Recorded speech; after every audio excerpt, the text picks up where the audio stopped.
Bonjour mesdames, mesdemoiselles, messieurs, c'est un plaisir renouvelé une fois de plus de m'adresser à vous qui êtes de plus en plus nombreux à travers le monde entier, que ce soit ici en Europe centrale ou encore au Canada, aux États-Unis ou encore en Afrique à me suivre. Je vous dis merci d'avoir regardé mes vidéos et de les avoir partagées avec vos amis, vos connaissances. Alors, le thème de notre vidéo de ce matin s'intitule « Exploite ta mine d'or ». Quand on parle de l'or, beaucoup sont très intéressés car l'or est un métal précieux, inutile de le dire. Premièrement, que représente la mine d'or? La mine d'or représente nos dons, nos potentiels, nos talents. Nous insistons là-dessus, car je me suis rendu compte que beaucoup sont frustrés dans cette vie uniquement parce qu'ils n'ont pas encore pris le temps de pouvoir se poser la question fondamentale: dans quoi est-ce que j'excelle? Quelles sont les choses que je fais facilement?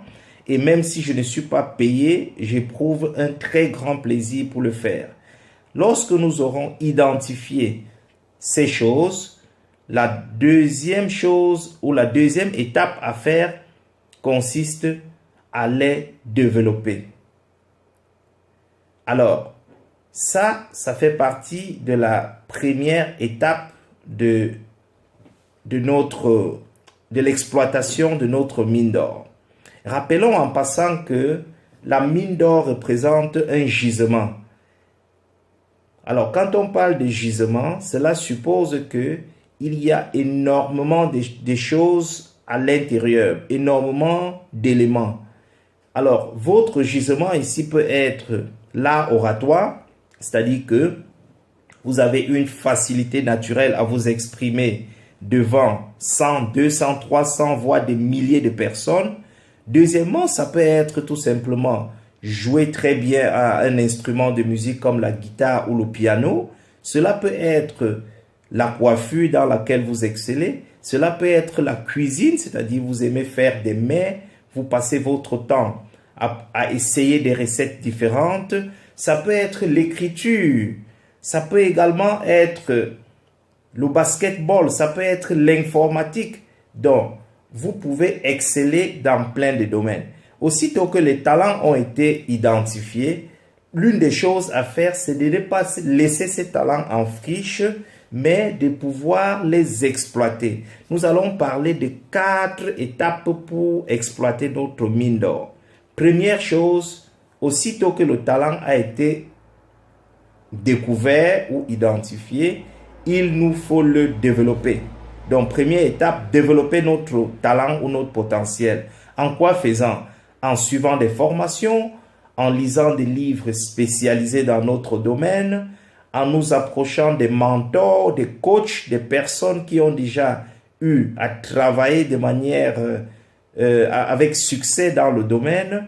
Nous pouvons également assister à des séminaires.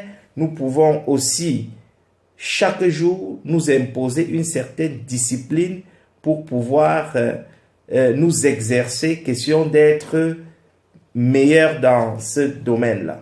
La deuxième étape consiste à ce que j'appelle le positionnement géostratégique.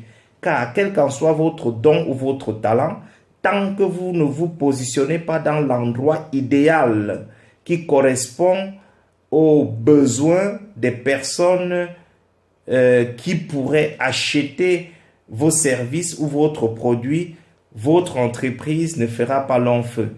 Ça, nous revenons une fois de plus sur la notion du positionnement géostratégique.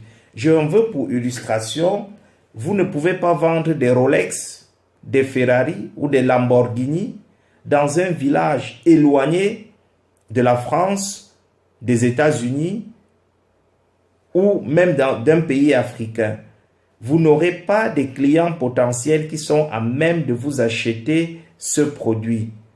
Et une illustration par rapport à cela, un luxembourgeois, il y a de cela quelques années, ici au Grand-Duché du Luxembourg, pays dans lequel je réside, avait une collection de montres Swatch. Il les a exposées dans 2 centres commerciaux au Luxembourg. Il n'a pas pu les vendre alors qu'il n'en voulait qu'1,2 million d'euros.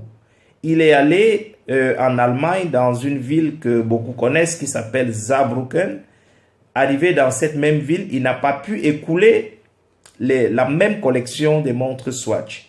Et il a eu une idée géniale, je ne sais pas qui lui a filé l'idée, d'aller du côté de Singapour. Une fois arrivé à Singapour, il a trouvé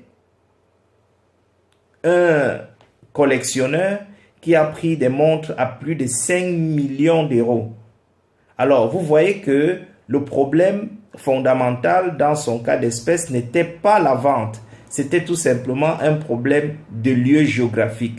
Aussitôt qu'il s'est déplacé de l'Europe pour l'Asie, dans un pays spécifique qui fait parler de lui, à savoir Singapour, il a trouvé un preneur qui lui a rendu satisfaction par rapport à la vente de ses produits. Et j'en veux également pour preuve que nous puissions parler de la 3e étape, à savoir, nous devons identifier nos potentiels clients. C'est ce que nous appelons vulgairement l'étude de faisabilité du marché. Est-ce que le produit ou les services que nous voulons proposer aux consommateurs correspondent bel et bien aux besoins? Ça, c'est très important de l'identifier. Et la 4e et la dernière étape est ce que j'appelle la tropicalisation de nos produits ou de nos services. Nous devons toujours prendre soin d'évaluer le pouvoir d'achat de nos consommateurs ou de nos clients avant de leur proposer des prix.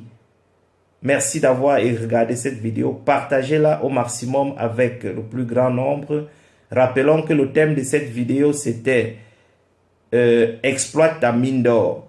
Et je suis Roger Noisy, psychologue de formation, coach de vie, catalyseur de destinée, résident au Grand-Duché du Luxembourg. Merci, passez une agréable journée.